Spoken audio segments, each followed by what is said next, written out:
Sobre a verdade, um olhar.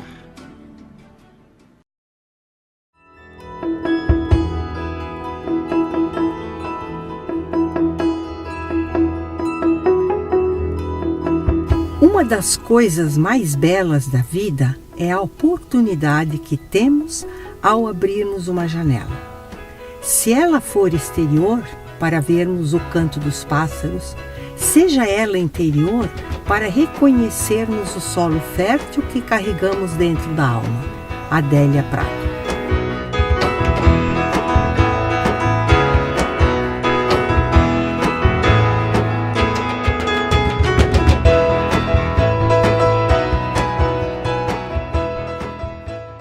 Paz e bem.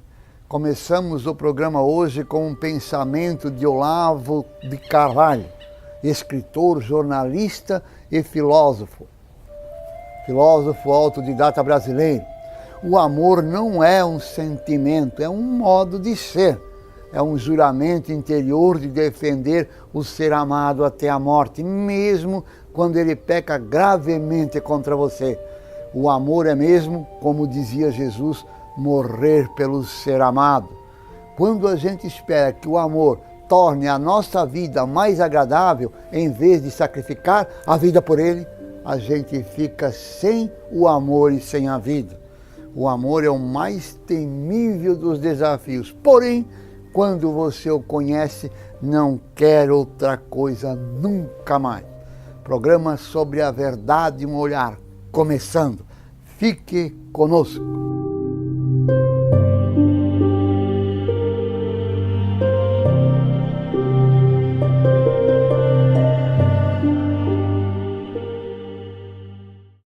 Rubem Alves foi um psicanalista, educador, teólogo, escritor e ex-pastor presbiteriano brasileiro.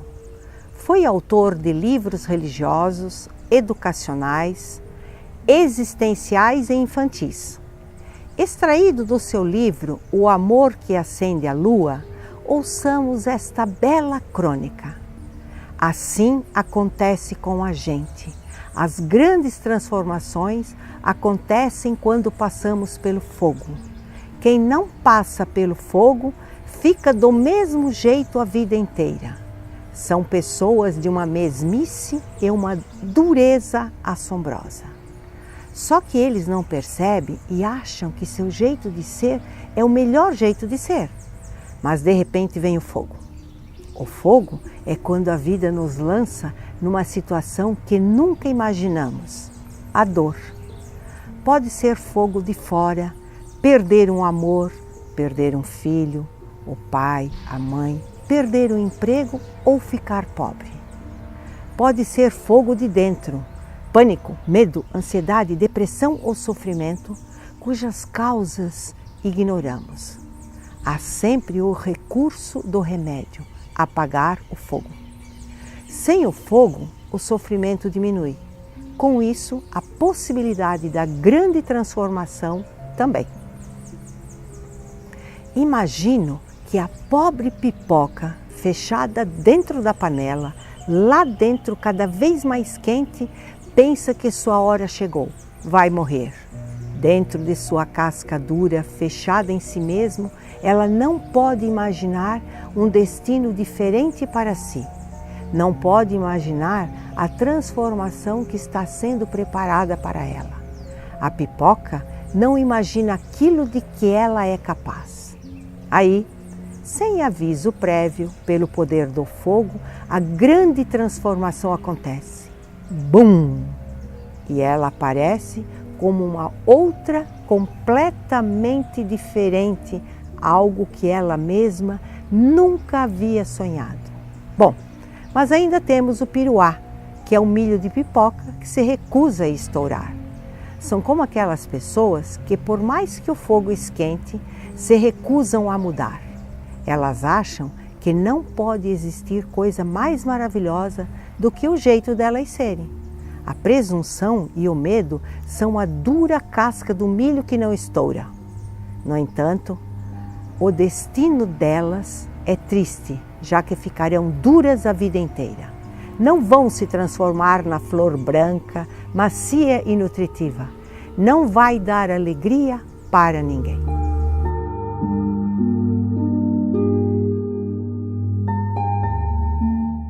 De Gilberto Braga, celebrante. Um dia a gente aprende que precisamos perder uma batalha para vencer uma guerra. Um dia a gente aprende que é melhor serem dois do que um para enfrentar e vencer a solidão. Um dia a gente aprende que não sabemos nada ou muito pouco sobre nós mesmos. Um dia a gente aprende que não sabe nada e precisa aprender muito. Quem sabe um dia a gente aprende que precisamos aprender o que não sabemos. Um dia a gente aprende, quem sabe?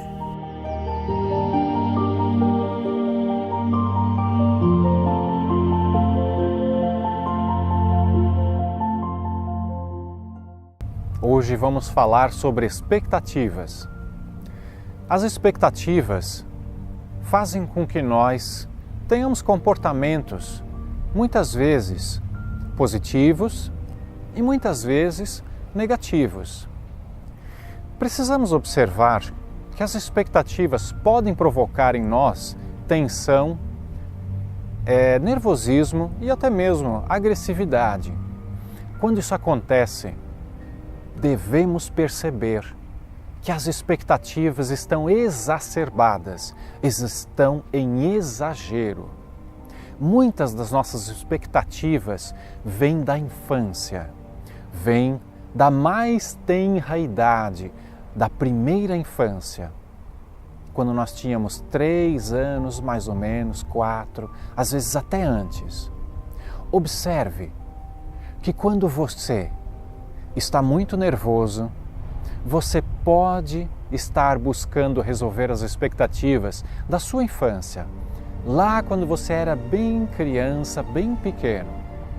A gente pode até pensar, não, eu estou tentando resolver algum problema do momento presente, estou tentando resolver algumas coisas aqui, do presente, do meu dia a dia. Mas profundamente, no seu subconsciente, você está lutando com as expectativas da sua infância. Está inconscientemente, sem perceber, buscando e atraindo situações onde você encontra esse mesmo desafio. Se você, por exemplo, possui alguma dificuldade, como falar em público, se expressar, estar no meio de pessoas, dificuldade em dirigir, dificuldade em estudar, em memorizar as palavras e as coisas, observe que tudo isso pode estar concentrada numa grande expectativa de infância. Se você fica muito nervoso com alguma expectativa, muito ansioso ou muito tenso, essa expectativa pode ser um excesso de concentração. Pode ser um bloqueio que vem da infância e que está fazendo com que você atraia essas mesmas situações para você. Então perceba, quando você estiver muito nervoso, muito ansioso ou muito tenso, feche os olhos, respire fundo e pergunte para você mesmo, quando que aconteceu essa situação pela primeira vez? E eu agora decido me libertar dessa tensão, percebendo que tudo já passou e eu não preciso e não quero mais me preocupar com isso. Quero estar bem, quero estar tranquilo e quero viver sem tensão. E é isso que eu decido a partir de agora. Quando você fizer isso, você vai lembrar da sua infância, você vai voltar no tempo e vai perceber que a tensão é desnecessária.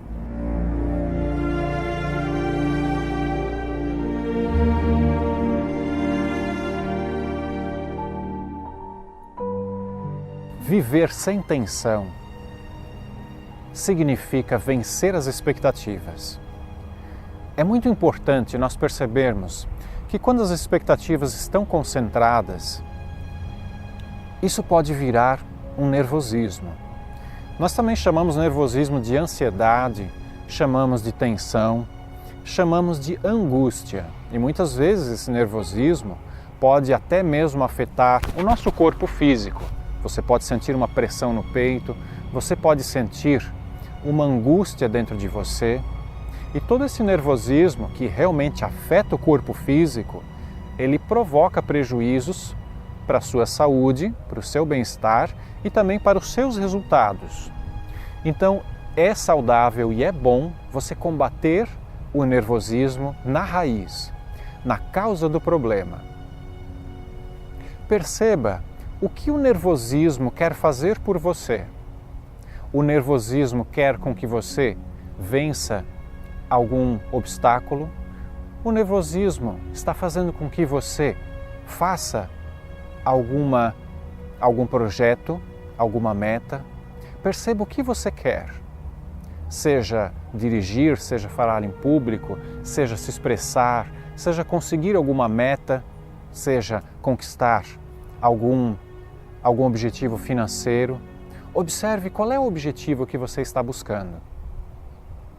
Se você sente muito nervosismo ou conhece alguém na sua família que sente muito nervosismo de forma intensa, perceba que essa pessoa talvez precise voltar no tempo, talvez precise voltar à sua infância e buscar lá atrás a causa daquilo que hoje faz com que ela se concentre demais e fique nervosa em exagero. Observe que se isso estiver se tornando demasiadamente patológico, ou seja, virando um distúrbio, algo que prejudica a sua saúde, é importante você parar. É importante você respirar fundo e se dar conta que você está prejudicando a sua saúde. Se você percebe esse comportamento em um familiar ou um amigo, observe agora a importância de se dar conta de dar mais atenção à sua saúde ou da sua família.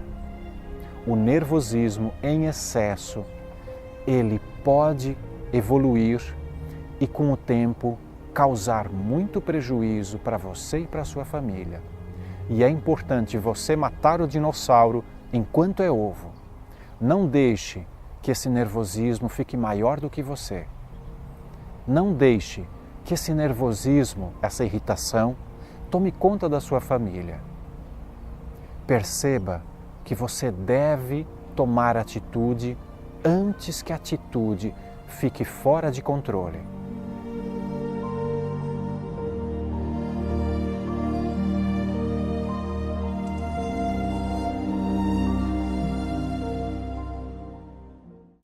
De Fernanda Gauana ouvimos: centenas de pessoas atravessam a nossa vida diariamente. Umas passam bem devagar e aproveitam o trajeto ao nosso lado. Outras estão sempre correndo e não têm interesse em observar o caminho conosco. E tem aquelas que decidem fazer o mesmo percurso que a gente, o mesmo percurso, pelo simples prazer da nossa companhia. As pessoas que fazem parte da última categoria sabem que nem sempre será prazeroso. Elas também reconhecem que muitas vezes o caminho será complicado. Em outras situações, irão questionar qual a razão de agirmos de determinada forma enquanto caminhamos. Qual a razão? Mas nunca, em hipótese nenhuma, vão achar que o passeio foi em vão. Amigo de verdade te leva a sério, te leva no riso, te leva no bico, mas te leva, te carrega para a vida toda.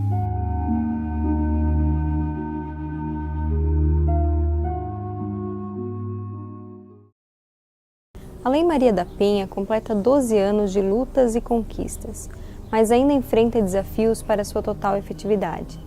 Maria da Penha Maia Fernandes, que ficou paraplégica depois de levar um tiro do ex-marido enquanto dormia, não parou de lutar até conseguir a aprovação da lei que leva o seu nome e a busca incansável pela implementação de políticas públicas em todo o país. Há 12 anos, o direito brasileiro ganhava um instrumento legal capaz de coibir a violência doméstica praticada contra a mulher. No dia 7 de agosto de 2006, a Lei Maria da Penha, número 11.340, foi sancionada e desde então tem sido um importante instrumento no combate à violência doméstica. Segundo os dados do Ministério da Segurança Pública, o Brasil tem hoje cerca de 298 delegacias especializadas de atendimento às mulheres, além de 3.387 unidades judiciárias com competência para receber e processar causas cíveis e criminais relativas à violência doméstica e familiar, conforme os dados coletados pelo Conselho Nacional de Justiça. Antes da lei, existiam apenas 6 varas especializadas em violência doméstica.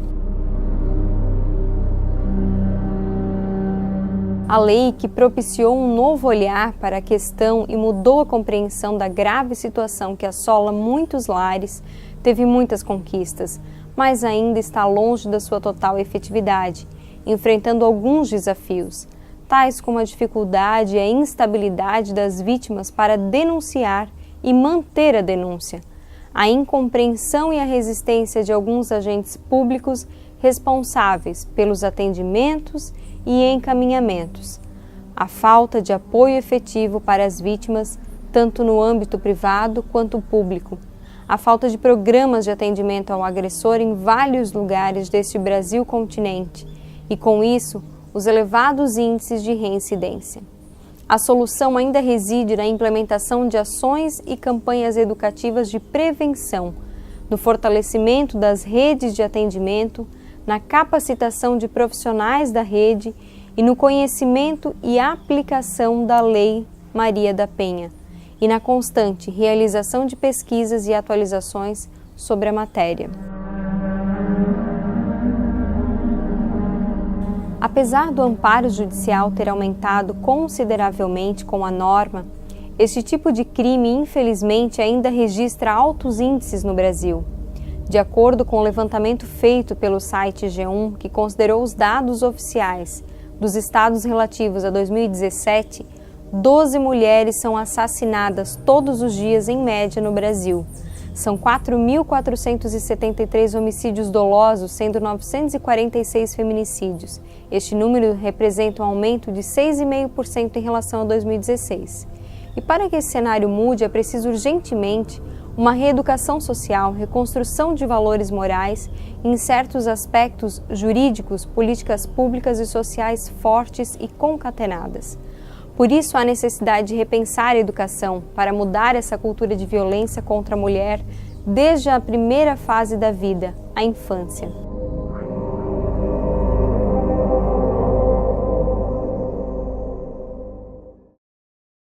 De Olavo de Carvalho, filósofo autodidata brasileiro, diz ele: o sentimento segue aquilo que amamos. Se amamos o que é verdadeiro, bom e belo, ele nos conduzirá para lá.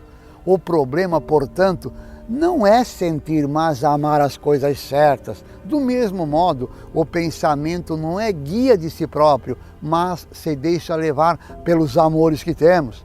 Sentir ou conhecer, nenhum dos dois é um guia confiável. Antes de poder seguir qualquer um dos dois, é preciso aprender a escolher os objetos de amor. E o critério dessa escolha é: quais são as coisas que, se dependessem de mim, deveriam durar para sempre? Há coisas que são boas por alguns instantes, outras por algum tempo. Só algumas são para sempre.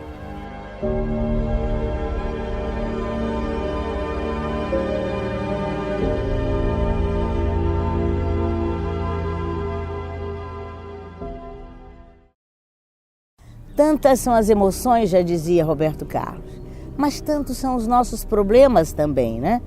Em épocas assim como nós esperamos a mudança administrativa no país, fala-se tanto dos problemas e menos das emoções, mas eu queria unir as duas coisas.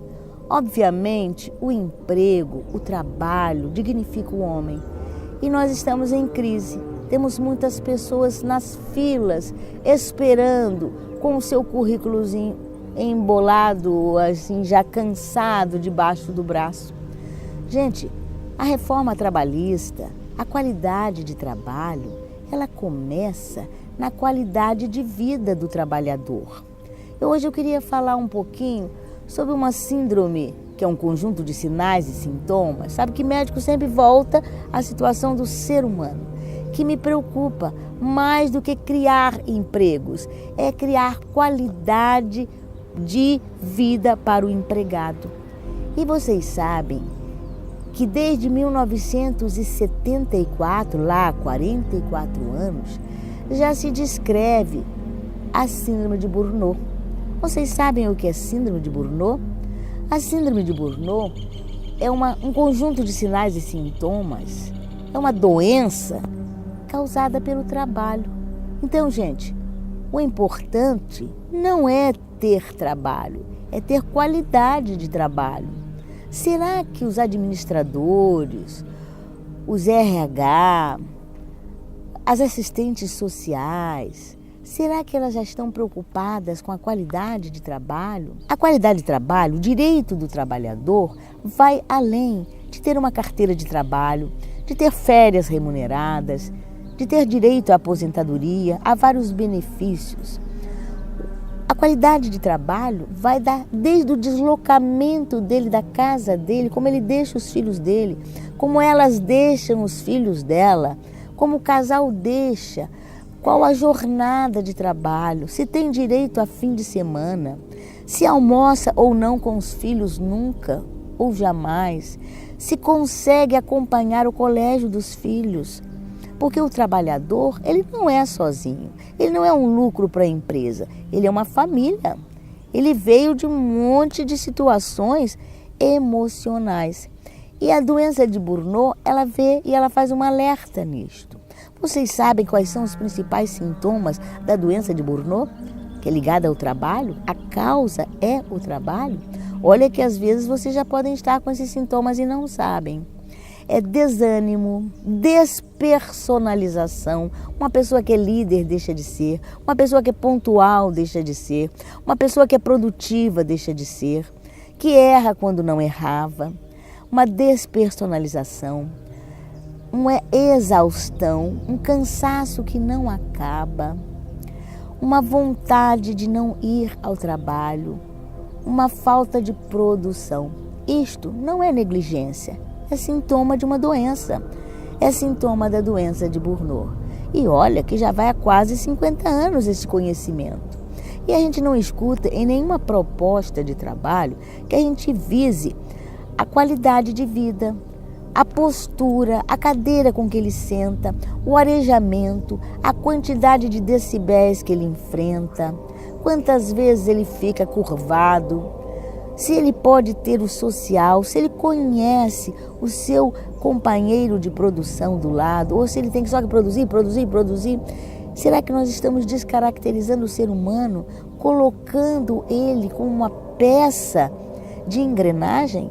E olha que eu falo isto, porque se a doença de Burnout já tem quase 50 anos, ela tende a agravar agora, porque na inteligência artificial, ou seja, que o homem ele já já senta ao lado de uma máquina, corre o risco de nós querermos que o ser humano produza na rapidez de uma máquina, que não pensa, não deixou o filho com febre em casa, não deixou o marido alcoolizado que a noite inteira a angustiou, e ela nem fala, ou ele nem fala, porque a competição está tão grande, a falta de oportunidade de trabalho está tão grande, que a pessoa tem medo de levar a sua fragilidade, até o dia que ela não consegue esconder mais, que ela já está doente. E essa doença, gente, pega todas as classes sociais, inclusive os médicos. E ela é muito ligada a uma outra doença que é chamada depressão.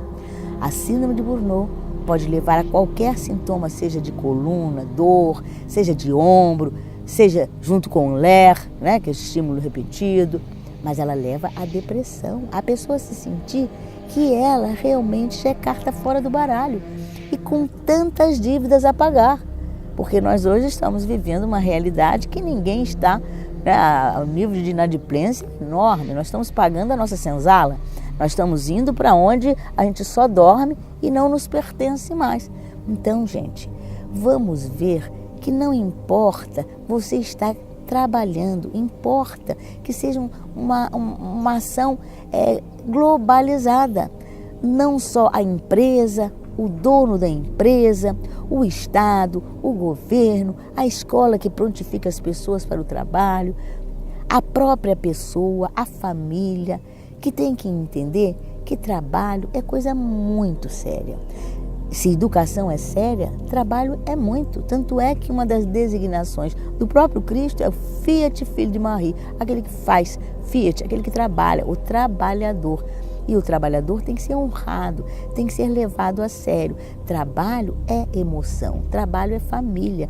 Quando você, supervisor, quando você, líder de bancada, recebe alguém que está levando os anseios de uma família. Ninguém está sozinho neste mundo.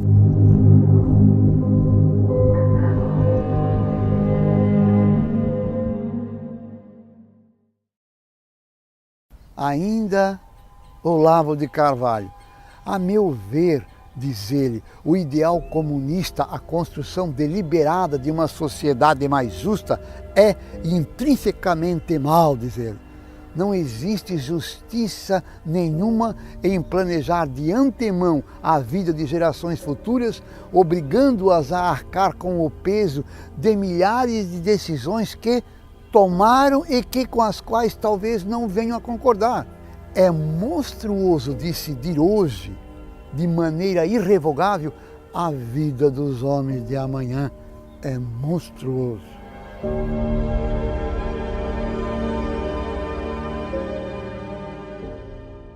Adriana Kraus, colunista semanal do Jornal de Santa Catarina, é blumenauense e nos presenteia com esta bela crônica. Você é atraente? Não. Essa não é uma pergunta com conotação sexual. Minha provocação é você parar alguns minutos para pensar e descobrir se a sua vida é um jardim bem cuidado ou se anda tão maltratado que chega a pedir socorro. Pensou? A que conclusão você chegou? Se está difícil encontrar a resposta, aí vai uma dica que já recebi e talvez até você já tenha ouvido falar.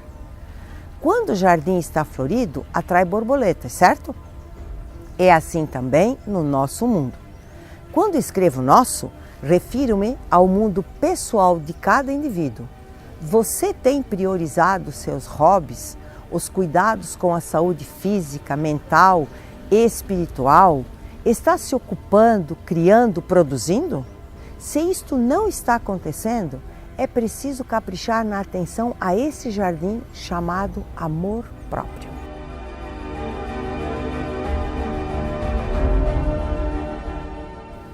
Muitas vezes não basta água, é preciso investir em um adubo dos bons. Conhecer bem a terra faz toda a diferença. Dedique tempo a ela, pare, observa, sinta, ouça. Ouça inclusive o silêncio. Ele diz mais que muitas palavras. Por isso, há quem fuja dele. Precisamos conhecer nosso jardim, se a terra é árida, fofa ou se adapta facilmente às adversidades do tempo, se já foi maltratada com agrotóxicos no passado. Assim como um jardim, somos resultados da nossa história, do que fizemos e fizeram conosco. Por isso, tirar um tempo todos os dias para pensar faz bem. Só temos condições de evoluir se nos conhecermos e identificarmos nossas fraquezas. E muitas vezes isso ainda não basta. Há ervas daninhas persistentes também no nosso pensamento e combatê-las pode exigir ajuda profissional. Ser atraente é também ser agradável, acolhedor. Será que somos? É ter assuntos e experiências interessantes para compartilhar. Será que temos? proponho que fiquemos atentos especialmente ao afastamento daqueles que nos cercam. Caso familiares e amigos e o tão sonhado grande amor não estejam dando o ar da graça, talvez seja porque o jardim esteja cheio de ervas daninhas. Honestamente, não é difícil reconhecer uma pessoa que pareça um jardim abandonado. Você a ouve por poucos minutos. Lá vem aquela enxurrada de reclamações. Fulano foi ruim comigo. Ninguém me ajuda. Falta isso, falta aquilo. Tudo é uma injustiça. Indivíduos assim costumam transferir a responsabilidade das próprias vidas para terceiros, a esposa, o filho, o amigo. E tem ainda aquela avalanche de pedidos e favores. Enfim, um show de vitimização. Em um jardim assim, ninguém quer pisar. E quem está nele, se perceber o tamanho da influência negativa, vai tratar de se afastar rapidinho. Cuide bem do seu jardim para florescer e atrair, não afastar borboletas.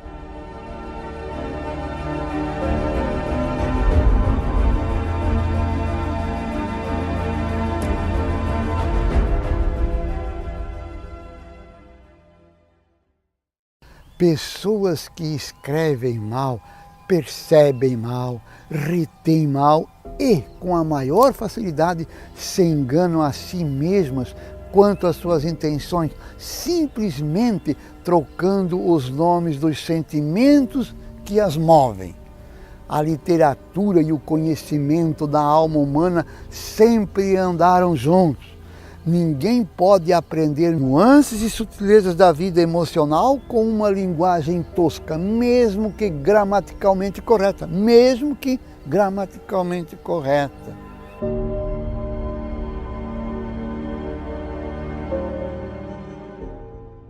Maneiras de Amar, de Carlos Drummond de Andrade. O jardineiro conversava com as flores e elas se habituaram ao diálogo. Passava manhãs contando coisas a uma cravina ou escutando o que lhe confiara um gerânio. O girassol não ia muito com a sua cara, ou porque não fosse homem bonito, ou porque os girassóis são orgulhosos de natureza. Em vão, o jardineiro tentava captar-lhe as graças, pois o girassol chegava a voltar-se contra a luz para não ver o rosto que lhe sorria. Era uma situação bastante embaraçosa que as outras flores não comentavam. Nunca, entretanto, o jardineiro deixou de regar o pé de girassol e de renovar-lhe a terra na devida ocasião. O dono do jardim achou que seu empregado perdia muito tempo parado diante dos canteiros, aparentemente não fazendo coisa alguma, e mandou-o embora, depois de assinar a carteira de trabalho. Depois que o jardineiro saiu, as flores ficaram tristes e censuravam-se, porque não tinham induzido o girassol a mudar de atitude. A mais triste de todas era o girassol, que não se conformava com a ausência do homem. Você o tratava mal, agora está arrependido? Não, respondeu. Estou triste, porque agora não posso tratá-lo mal. É minha maneira de amar. Ele sabia disso e gostava.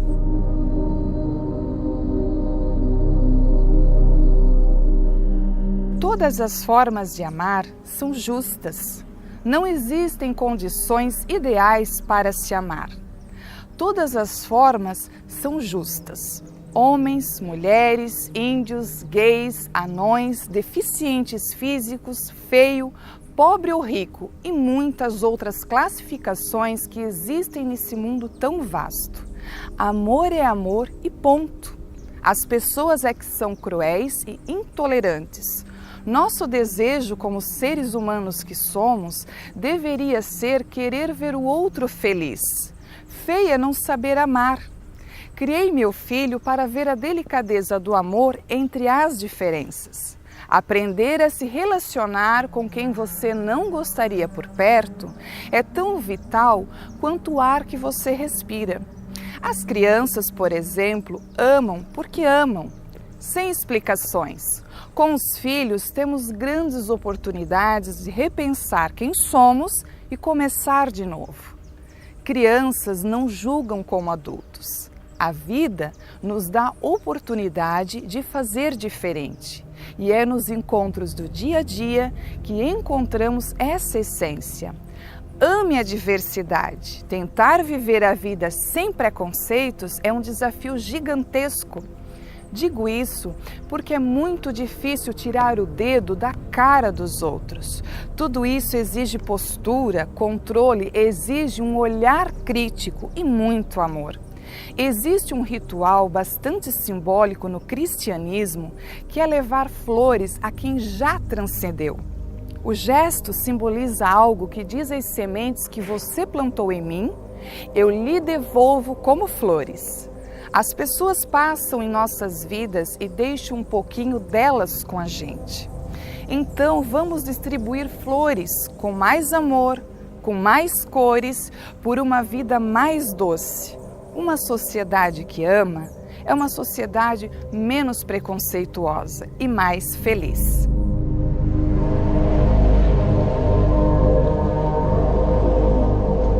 Um dia a gente aprende que filho não se faz a nossa imagem e semelhança. Eles são o que são.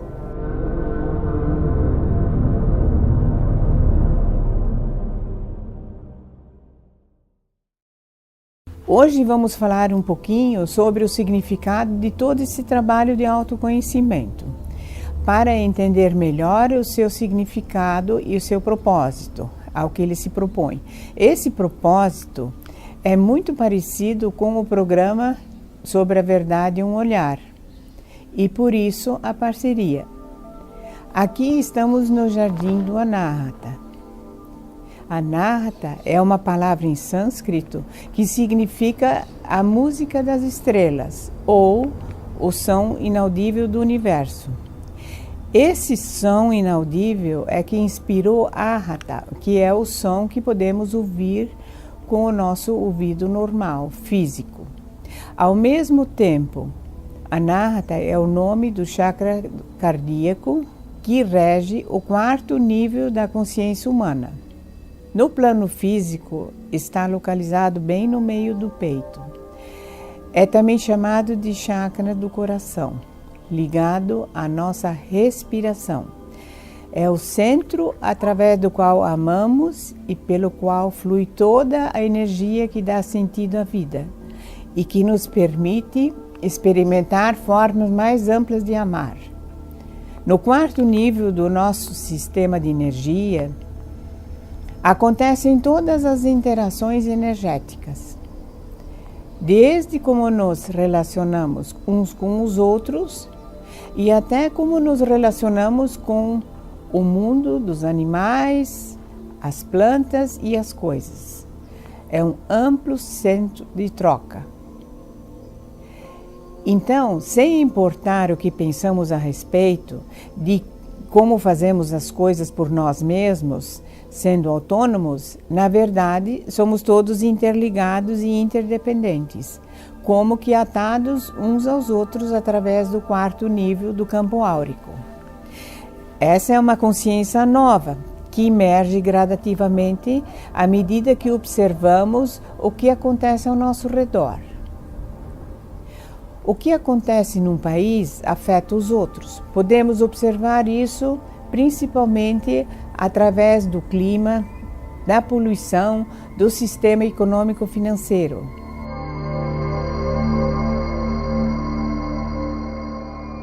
A globalização é um termo para isso e se torna visível quando observamos como estamos todos interligados pela tecnologia. O mesmo acontece no plano energético, onde para cada ação existe uma reação. Quando a humanidade ainda vivia em tribos, tinha mais consciência dessa verdade, porque uns dependiam dos outros para sobreviver. foi a partir da visão mecanicista que o homem se afastou dessa consciência e perdeu a sua referência. Passou a se acreditar que era um ser independente por si só. Se viu como um ser separado. Essa é a raiz do resultado que vemos dentro do nosso sistema. As doenças, o problema social, a desigualdade na distribuição de renda e dos recursos naturais, etc. Hoje, começamos a sentir a conexão holográfica do nosso planeta, mesmo porque compreendemos muita coisa através da natureza e da tecnologia. Tudo o que pensamos, dizemos ou fazemos influencia o mundo ao nosso redor. Então, a interação, os relacionamentos são o grande aprendizado da época em que vivemos. As soluções para os grandes problemas e os conflitos vão surgir a partir do caminho do meio, onde a saída, a sabedoria, é justamente ligar a mente com o coração.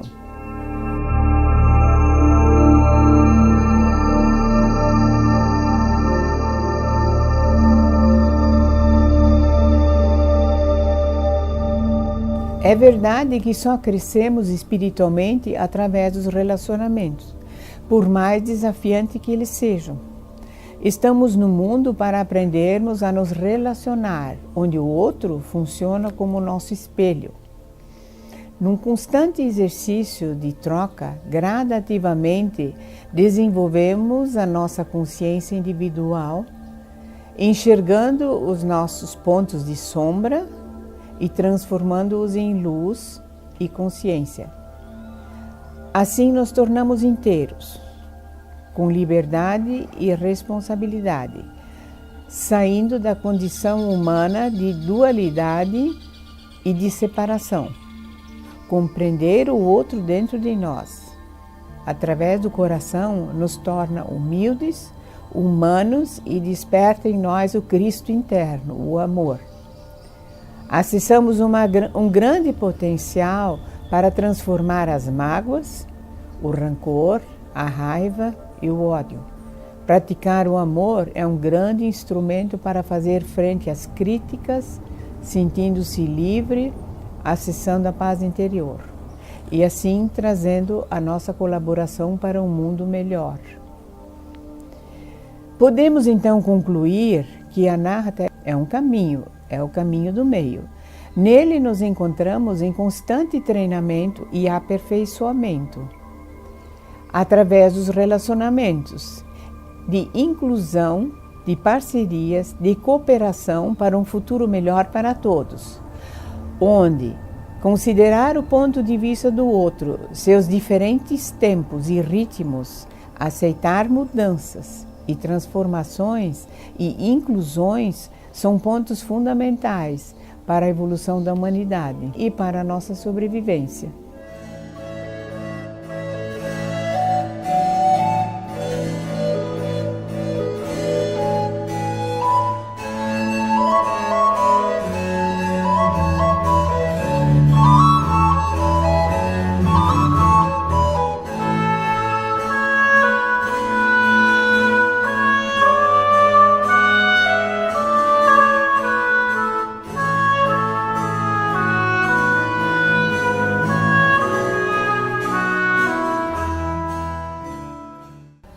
Tudo em volta induz à loucura, ao infantilismo, à exasperação imaginativa.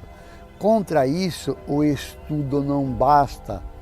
Tomem consciência da infecção moral e lutem, lutem, lutem pelo seu equilíbrio, pela sua maturidade, pela sua lucidez. Tenham a normalidade, a serenidade, a centralidade da psique como um ideal. Prometam a vocês mesmos ser personalidades fortes, bem estruturadas, serenas no meio da tempestade, prontas a vencer todos os obstáculos com a ajuda de Deus e de mais ninguém. Prometam ser e não apenas pedir, obter, sentir, desfrutar. Prometam-se.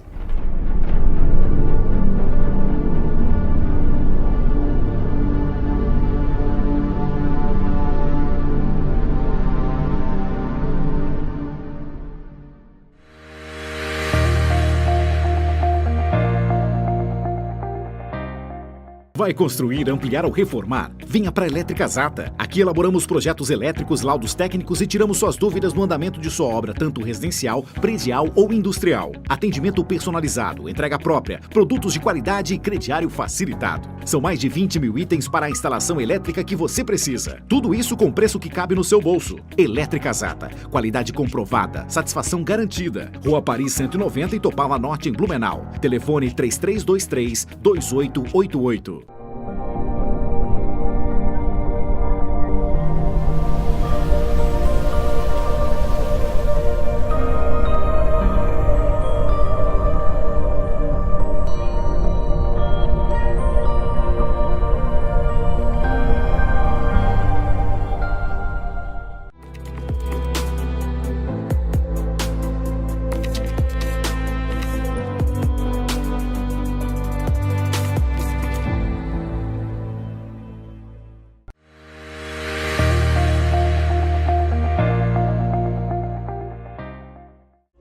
A importância de dizer não. Você deve conhecer pessoas que têm muita dificuldade em dizer não, ou até mesmo você pode ser uma delas. Em geral, são indivíduos de bom coração, sempre dispostos a ajudar. O problema começa quando alguns espertinhos percebem o temperamento desta pessoa generosa e começam a abusar. Seja no ambiente de trabalho, de estudo ou na família. Quem não sabe dizer não acaba se sobrecarregando. Fica quase sem tempo para realizar todas as tarefas e não consegue reservar sequer um minuto para seu próprio cuidado. Enquanto isso, os que vivem na sombra e água fresca não crescem, porque se acomodam nas facilidades da vida mansa. Por isso, caso você não perceba que precisa dizer chega, não fique com pena. Coloque um ponto final nesta situação. Frei Gustavo Medella, Ordem Franciscana Menor.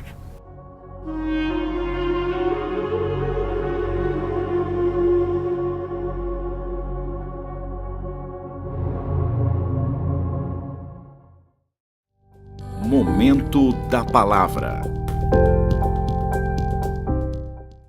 Olá, meus amigos, minhas amigas, com alegria que nós voltamos a entrar em sua casa. Hoje, sobre a verdade, um olhar, trazendo a palavra de Deus que ilumina a sua vida. Esta palavra que iremos ouvir será usada também neste próximo final de semana, em todos os lugares do Brasil e do mundo, como uma meditação para todo cristão católico, ou para qualquer um que de fato deseja seguir o ensinamento ou aprender um pouco com a dinâmica da palavra de Deus dentro da igreja e fora dela também. A palavra de Deus que ilumina o nosso encontro nos vem através do Evangelho de Jesus Cristo segundo Marcos, e diz o seguinte: naquele tempo, Jesus saiu de novo da região de Tiro, passou por Sidônia e continuou até o mar da Galileia, atravessando a região da Decápole.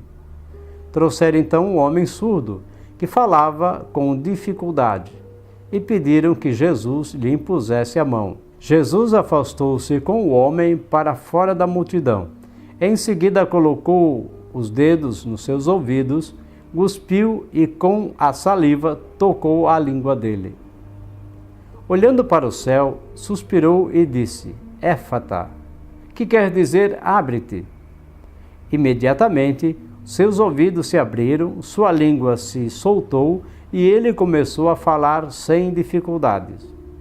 Jesus recomendou com insistência que não contassem a ninguém, Mas, quanto mais ele recomendava, mais eles divulgavam. Muito impressionados, diziam: ele tem feito bem todas as coisas. Aos surdos faz ouvir e aos mudos falar. Palavra da salvação. Meus irmãos, é simples o recado hoje, muito simples. Nós nos tornamos surdos no meio da gritaria. E o Senhor só consegue nos falar de uma forma coerente, coesa, com um significado, quando nós tomamos uma certa distância do barulho. E ali, longe dos holofotes, dos grandes movimentos, é que o Senhor é capaz de curar nossa surdez e a nossa mudez. Até porque fala mal quem ouve mal. Quem não ouve nada não consegue falar nada, a não ser um aprendizado com muito custo. Mas o Senhor nos convida a nos retirar, para que então possa operar em nós a sua graça. Todas as semanas somos convidados pela Igreja para nos recolhermos como comunidade e juntos, num silêncio profundo e respeitoso, ouvir a palavra do Senhor. O Senhor nos retira de nossa casa, dos barulhos que há por perto, telefone, televisão, dificuldades financeiras, problemas familiares, e nos convida ao refúgio que se chama Igreja, para que ali então no silêncio e em nosso coração, pela palavra de Deus e pela catequese bíblica, Ele possa clarear sua vontade conosco. Há em nós, em determinado tempo da nossa vida, uma necessidade de ouvir a Deus. Ouvir significa também se recolher, se deixar tocar. E aí, neste aprendizado, poder anunciar. Quanto mais Jesus recomendava para que não falassem, mais se falava dele. Porque aprenderam a falar com a força e com a graça do Espírito Santo. Momento da Palavra. Demário Quintana, amadurecimento. Vamos refletir. É ou não é assim que vivemos cada dia procurando uma pessoa que esteja do nosso lado para o que der e vier? É ou não é? Seja na alegria ou na tristeza, na saúde ou na doença, na riqueza ou na pobreza. Porque estando com a pessoa que se ama, tudo é possível. Que Deus nos abençoe e que tenhamos uma vida cheia de frutos ou um jardim cheio de borboletas junto à pessoa que Ele escolheu para trilhar o caminho conosco. A idade vai chegando e com o passar do tempo, nossas prioridades na vida vão mudando. Principalmente a busca pela felicidade e pelo grande amor da nossa vida. Na juventude ficávamos nos perguntando: quando será que vai chegar esse amor? E a cada nova paquera a pergunta surgia: será que é a minha alma gêmea? Fazíamos planos, escolhíamos nomes dos filhos, o lugar da lua de mel e de repente, plaf! O tempo faz a procura ser mais seletiva. Passamos a procurar alguém que seja bem resolvido, bem resolvida, inteligente, com aquele papo que nos deixe no bar bem à vontade o resto da noite.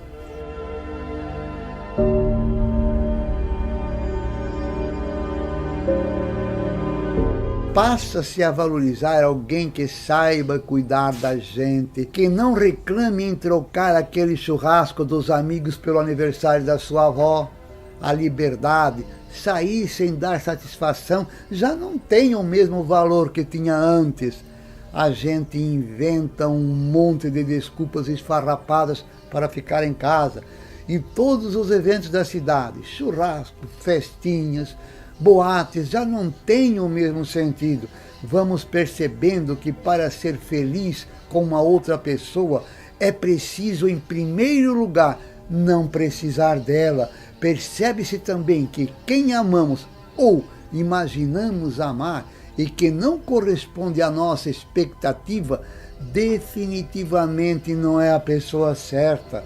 Aprendemos com o tempo a gostar de nós mesmos e, principalmente, a gostar de quem também gosta da gente. Nesse estágio, a gente vai encontrar não quem estava procurando, mas quem estaria nos procurando. Aprendemos também que o segredo é não correr atrás das borboletas, é cuidar do jardim para que elas venham. Nossa vida é este jardim. Vamos cuidar dele com carinho, iluminá-lo e enchê-lo de flores e sorrir.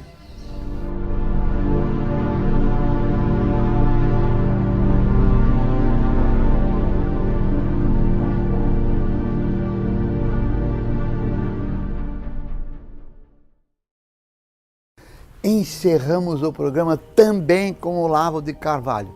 Fórmula infalível, diz ele: antes de julgar quem quer que seja, sobretudo negativamente, certifique-se de que você já se tornou, de maneira mais ou menos estável e geral, alguém bondoso, valente, humilde e capaz. Exija de si essas qualidades básicas e, quando as alcançar, porque ninguém tem as 4 de nascença, seus julgamentos sobre os demais seres humanos serão razoavelmente justos, na medida do possível. Até chegar lá, contenha seu impulso de julgar. Praticamente todos os males do mundo vêm de que as pessoas exigem mais dos outros que de si mesmas, mais dos outros. Programa sobre a verdade, um olhar, encerrando hoje aqui essa edição. Boa semana, veja-nos no próximo domingo em reprise e até! Se alguma vez não te derem o sorriso que esperas receber, sê generoso, dá o teu. Ninguém tem tanta necessidade de um sorriso como aquele que não sabe dar aos demais. Dalai Lama.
Sobre a verdade, um olhar.